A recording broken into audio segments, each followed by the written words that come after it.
Again, thanks for joining. So we are going to essentially go through some of the main achievements of physics till date. And I'm going to really prove you, I hope by the end of this meeting, I will be able to convince you that physics is really that part of science that shapes our world. I think some of you have doubts, but by the end of this meeting, you should be convinced. So what is physics? I mean, if we are meant to talk about physics, a bit of literature is important. So, as you know, over there we have the sciences, and in the sciences you have the natural sciences. So, physics is that branch of science that is concerned with the description of nature and the properties of matter and energy. Now, as a science, physics follows the scientific method.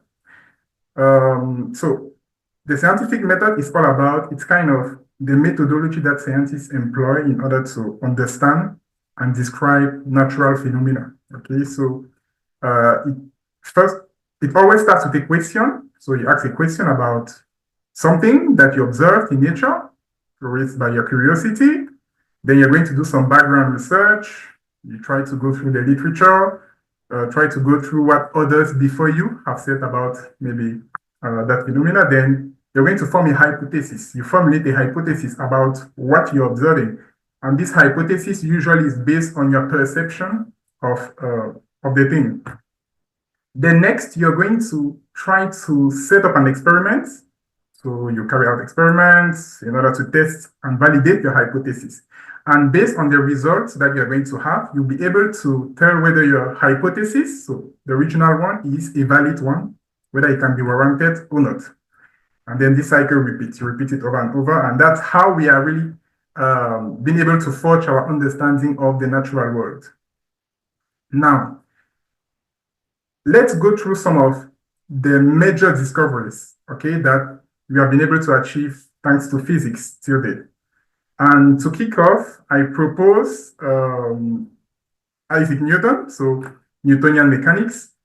Actually, Newton does not mark the birth of physics, but it's kind of a good reference, taking into account the fact that he's the father of modern physics, and that a lot, like our modern understanding of mechanics is really thanks to Newton. So I think this could be a good starting point, but way before Newton, we're already doing interesting things. So, I mean, it's a little biased, but just consider that bias. Okay, so as far as Newton is concerned, I think all of us here have already heard about that famous story of the apple. He was seated somewhere in Lancashire, I think that is in England, and there is an apple that fell on his head. Then he didn't do what many people have done, which consists of just picking up the apple and eating it.